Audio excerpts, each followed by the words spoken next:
que aceptaron ese llamado, ese compromiso con Dios. Y hoy desde su propio corazón van a estar externando todo lo vivido durante 35 años, si no me equivoco, de ministerio. Así que hoy es una tarde-noche maravillosa para que usted nos dé la oportunidad de llegar hasta su hogar, hasta su lugar de trabajo o en su carro si es que viene de trabajar. Hoy es una hermosísima tarde, así que queremos que ustedes compartan con nosotros y nos escuchen durante todo el programa. Son alrededor de 45 minutos que vamos a estar conversando con estos héroes de la fe. Así que sin más, pues vamos a presentar primeramente a don Leonel Soto. ¿Quién es don Leonel Soto? Bueno, muy buenas tardes a estimados Radio Escucha. Estamos acá para poder expresar una de las experiencias más gratas para nosotros de haber servido a Dios, haber trabajado para el reino de Dios. Su servidor Leonel Soto Vargas y acompañado de mi esposa Iris Herrera. Que la bendición de Dios esté sobre todos. Gracias.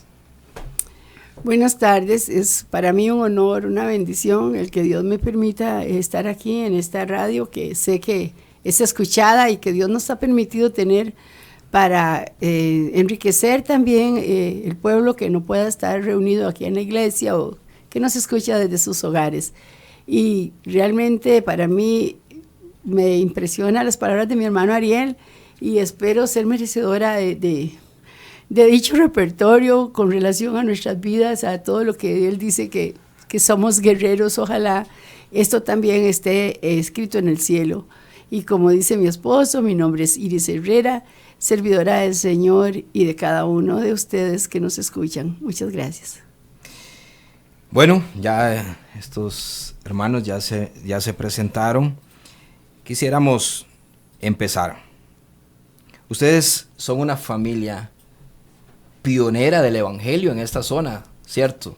Sí, señor. Sí, así Los Herreras son conocidos porque hay una gran cantidad de pastores, servidores de iglesias y todo, ¿verdad? Sobrinos y todo. Sobrinos, hermanos, tíos, nietos. ¿Usted es hija de pastores? No, mis papás, en la casa de mi mamá y de mi papá fue donde se inició el evangelio aquí en esta zona, en toda la zona, incluyendo hasta Poás, de Poás hasta Poásito. Uh-huh. En la sala de mi casa se empezaron los primeros cultos.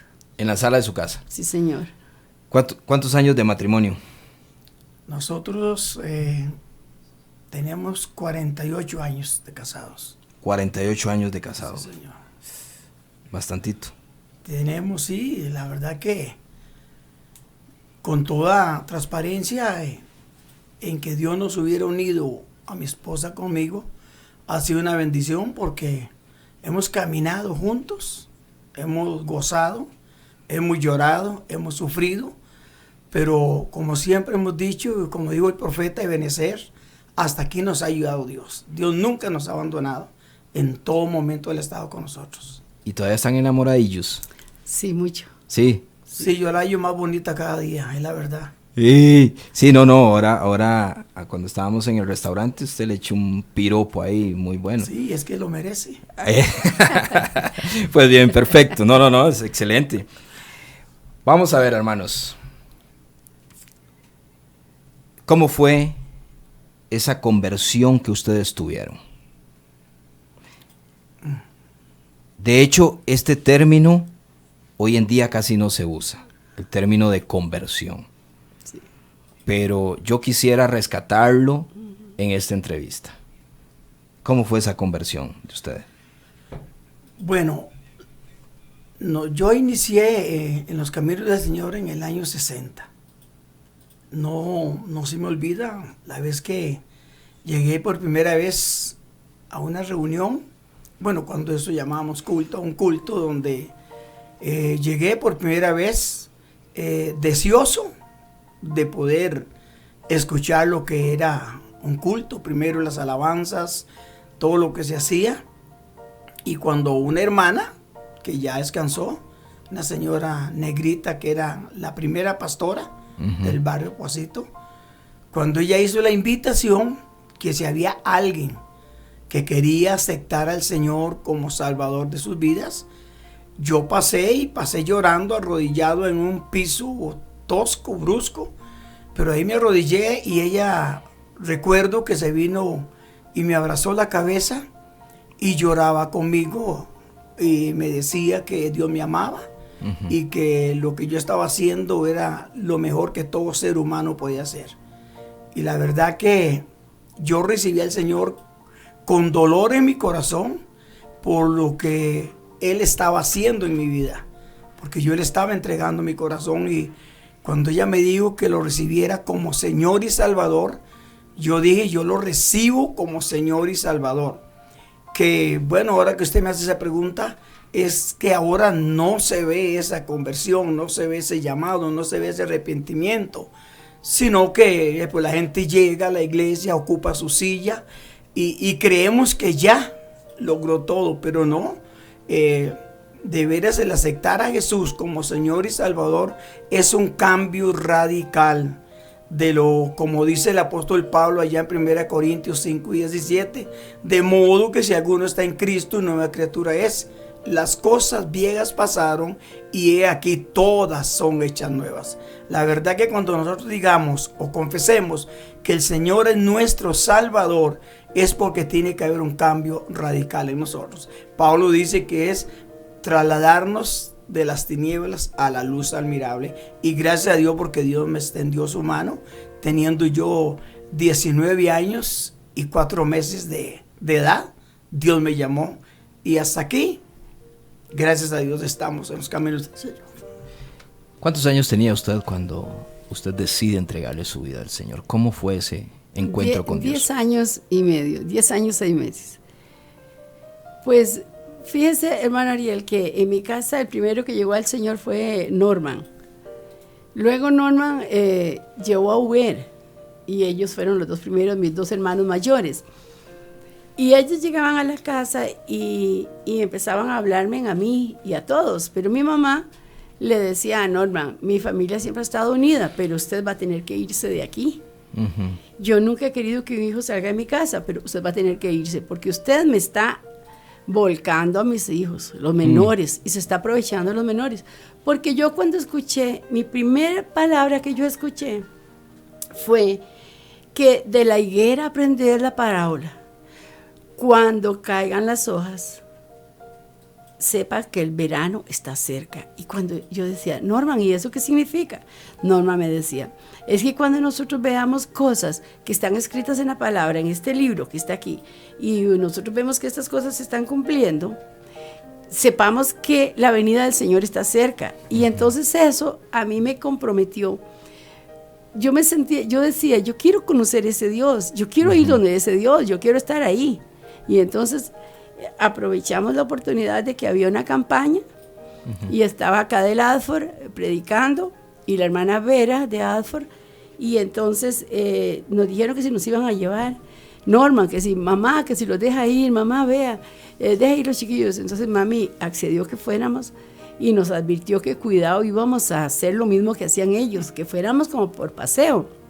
Y eso sí, que nos llevaran en un carro donde nadie nos viera, mucho menos los vecinos, que, ¿verdad? Los amigos de ellos, porque mi mamá era la que pagaba las misas aquí en la iglesia de Fray Janes, y en mi casa era donde se hospedaba el sacerdote.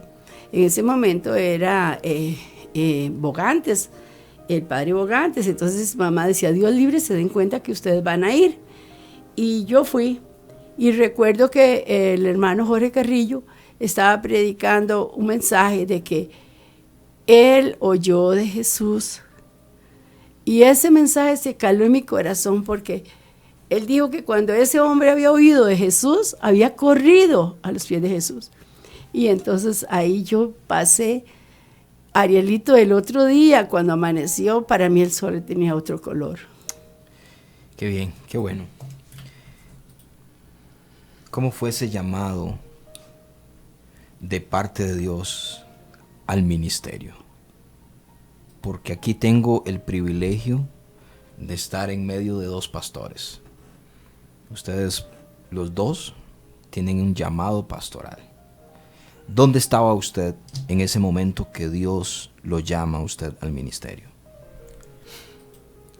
Bueno, la verdad, Ariel y público nos escucha,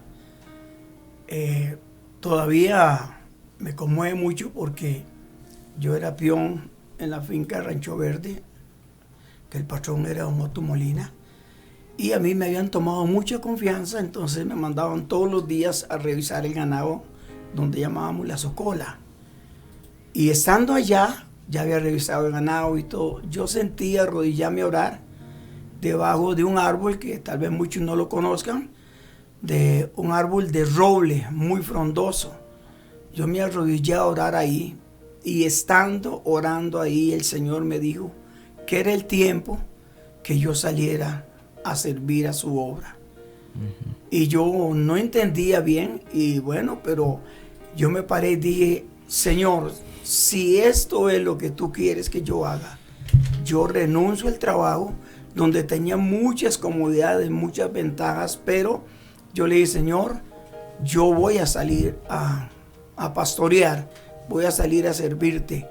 Y de veras, fue una mañana, de veras que como le digo, todavía me hace temblar y hasta ganas de llorar me da porque son experiencias que las vivimos y las disfrutamos sirviéndole a Dios a pesar de mucho, pero disfrutamos sirviéndole al Señor. Y hoy por hoy, cuando vemos que gente nos llama, que un consejo y todo eso, yo digo, el ministerio está en nosotros todavía. Y usted me está diciendo que en una lechería. En una lechería en un Rancho Verde. ¿Y qué estaba pasando en usted también? Ese hermoso Dios que nos unió un día, de verdad estaba trabajando. Él estaba con su plan ya hecho. Él había hecho el plan maravilloso para nosotros porque Él quería trazar la vida de nosotros hacia otro rumbo. Y como dice Leo, solvencia, más estábamos mejor ahí. Pero el Señor en ese momento que hablaba con Él, yo estaba haciendo las tortillas, porque Leo llegaba a las 10 a almorzar a la casa. Y cuando yo estaba ahí moliendo, Dios me empezó a poner, pero lo que hasta el día de hoy, Ariel, quema mis entrañas, es un fuego que arde. Las ovejas, la gente, como yo me imagino a Jesús cuando los miraba como ovejas que no tienen pastor. Así, yo empecé a ver gente, yo no veía tortillas, yo miraba las ovejas, yo miraba personas, y Dios me decía, tienes que pastorear mi rebaño, tienes que pastorear. Y yo, Dios, ¿por qué? Yo no tengo preparación, yo no he ido a un instituto, yo no tengo ningún título académico, ¿por qué yo, Señor? Y el Señor me hacía llorar igual como dice Leo, yo no entendía. Nos quedamos sin internet. No estamos transmitiendo. Es porque se fue la luz. Sí.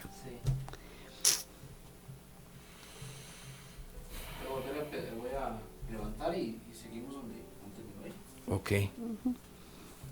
O sea, no, se desconectó la gente. Sí. Nada más cuando volvemos nos decís que fue que se fue la luz y demás. Ay, Dios, teníamos ya un montón de mensajes. Sí, había bastantes.